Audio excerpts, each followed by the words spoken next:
This is Nathan here from the LiveGood Optimists, and today I get to be your talk show host, I suppose we can say, and the topic that I have picked for our Team Tuesday training is 5 ways to get different leads.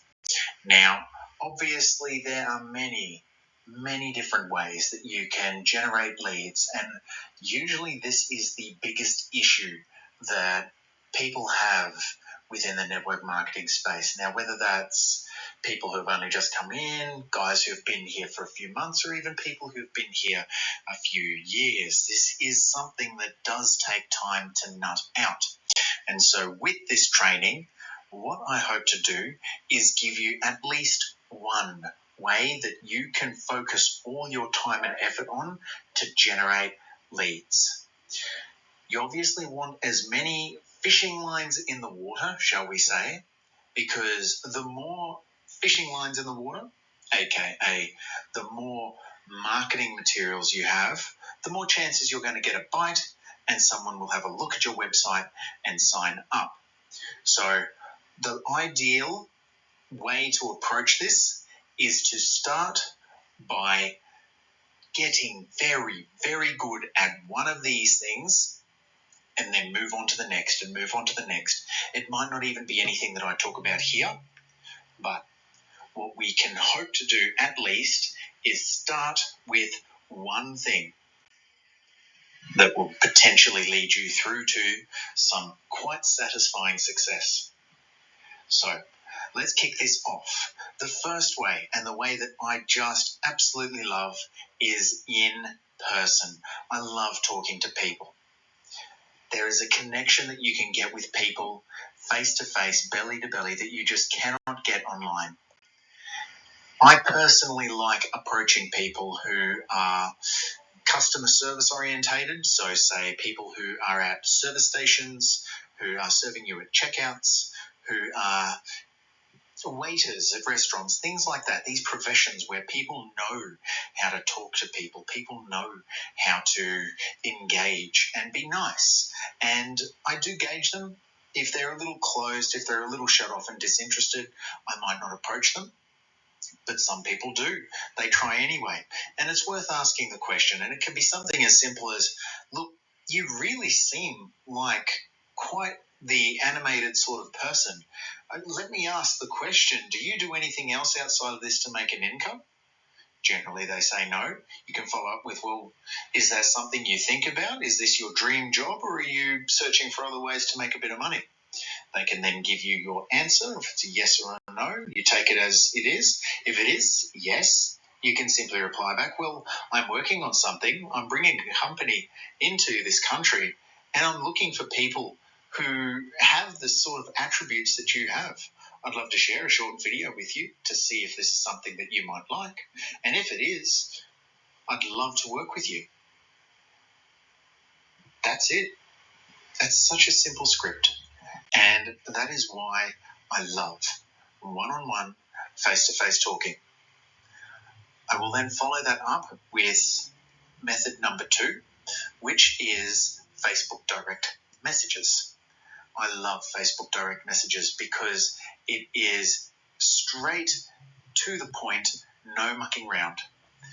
Previously, I had a look at how people used to market on Facebook, and they'd all talk about building relationship, building rapport, building conversation, all these sorts of things. And I did try it, and I didn't like it.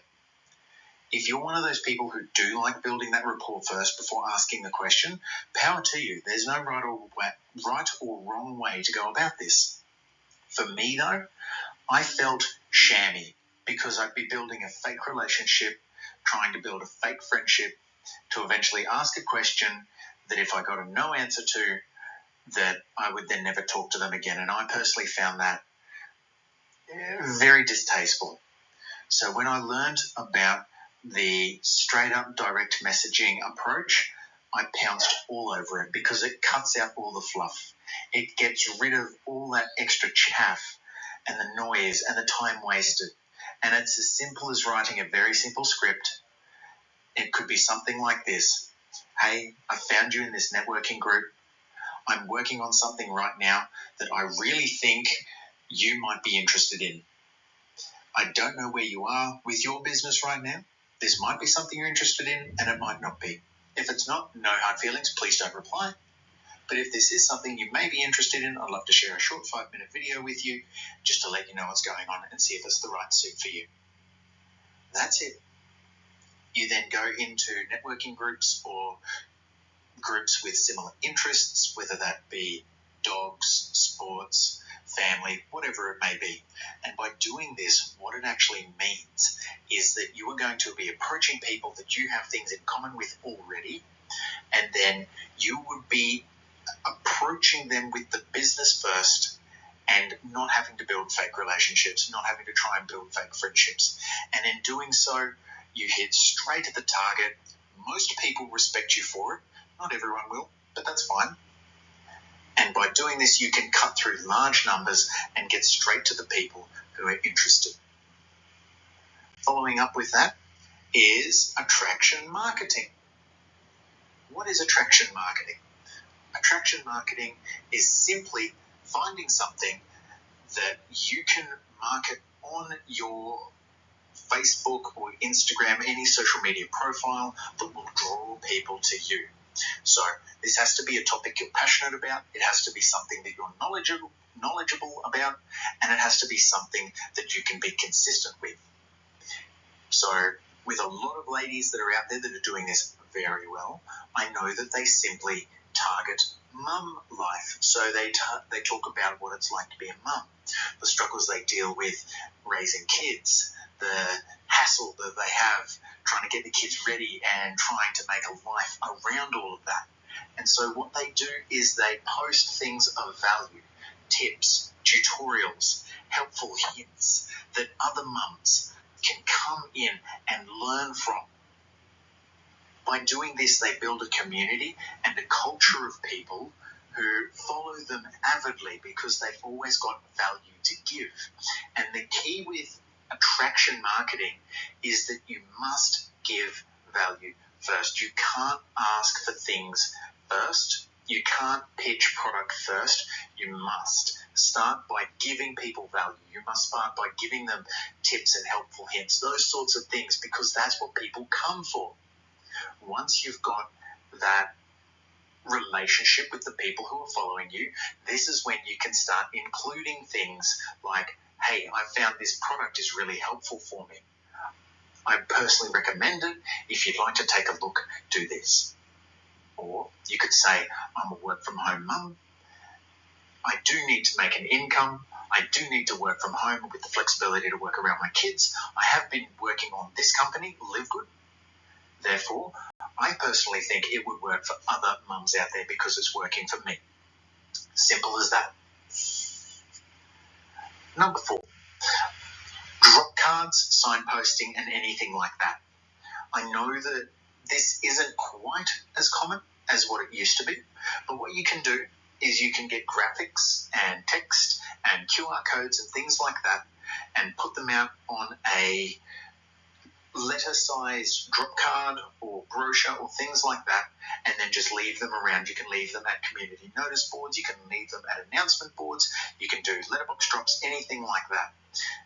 It's super easy to get something like this whipped up. You can go onto Fiverr or Tasker or anything like that, and just get someone to design an easy printable PDF. Print it out at home if you've got a good enough printer. If not, you can go to Officeworks and you can get them to print it off there. You can get a batch of 500 or something like that, and then just go for a walk. Of your afternoon walk, you can drop this into who knows how many letterboxes as you go about your evening walk, and you can hit all these people who more than likely have never heard about LiveGood. And by doing this, you're going to be exposing people in your local area, which then in turn means that you could potentially build a very good team right in your own suburb. And this is huge because it does mean that together you can build that belief in the company, in your team, and in the credibility of what you're doing. So I definitely recommend drop cards and business cards, things like that, as an option. Finally, paid marketing. Something like this is going to be more for the gurus who understand how internet marketing, like Facebook ads, Microsoft Bing ads, Google ads, those sort of things work. But for those who can work it out, it can be an incredibly lucrative way of diving into it, because it becomes entirely automated, targeting the people you want in quantities of thousands, tens of thousands, even hundreds of thousands of people. This is something that you would need to research more. I have personally done it myself with limited success. It's not to say that it can't work, because my enroller, Chuck Holmes, he's actually brilliant at this and has built multiple companies previously with internet marketing, and he is damn good at it. So it works. And if you can find a way to make banner ads or